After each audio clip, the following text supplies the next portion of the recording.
se sont moqués de sa voix, mais ils ont eu tort, car il deviendra imam à la Mecque. 1980 à Riyad. Un petit garçon comme les autres, ou presque. Un jour, alors qu'il joue avec ses cousins dans la cour, sa tante s'arrête, le regarde et dit doucement à sa mère. Lui, il récitera un jour à la Mecque. Personne n'y croit vraiment. Lui encore moins. À 6 ans, son père l'inscrit à l'école coranique. Mais Yassir, il veut juste aller à l'école normale comme ses cousins. Pas apprendre des versets. Il veut courir, rire, vivre. Et pourtant, les années passent. Et un jour, il ose le dire à haute voix. Moi, je veux devenir imam. Silence, puis des rires. Ses camarades se moquent. Avec ta voix, t'es sérieux? Tu sais même pas réciter. Mais lui, il répond pas. Il s'entraîne. Encore et encore. Jusqu'à un jour. À 15 ans, il termine la récitation du dernier verset. Et ferme doucement le mushaf. Il a mémorisé le Coran en entier. Mais ce n'est que le début. Yassir s'engage ensuite dans l'armée, dans le pôle religieux. Il est soldat. Mais au fond, il le sait.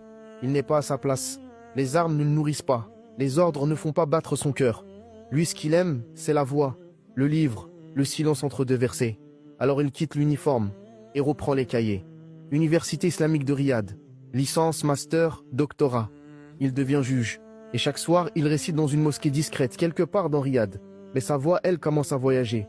D'un téléphone à un autre, d'un haut-parleur à un autre, d'un cœur à un autre. Jusqu'au jour où, en 2015, on l'appelle, on lui annonce. Tu es nommé imam à la Mecque. يا أيها الذين آمنوا كتب عليكم الصيام كما كتب على الذين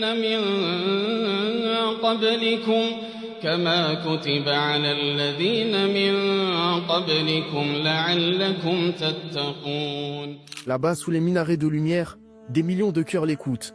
Mais l'histoire ne s'arrête pas là. Un jour, à l'autre bout du pays, un homme d'affaires chinois non musulman travaille dans son bureau. Son employé met une récitation. C'est la voix de Yassir Doseri qui résonne.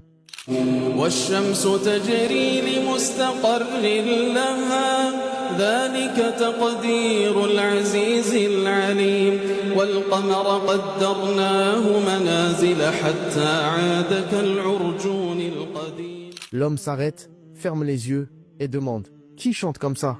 C'est pas une chanson, lui répond-on. C'est le Coran.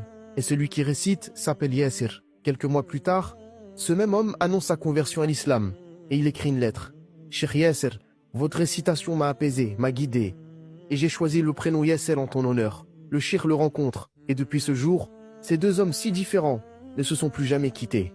Et toi qui écoutes cette voix aujourd'hui, sache qu'un jour peut-être elle a été moquée. Un jour, elle a douté. Mais elle a persévéré. Et aujourd'hui, elle éclaire des âmes à des milliers de kilomètres.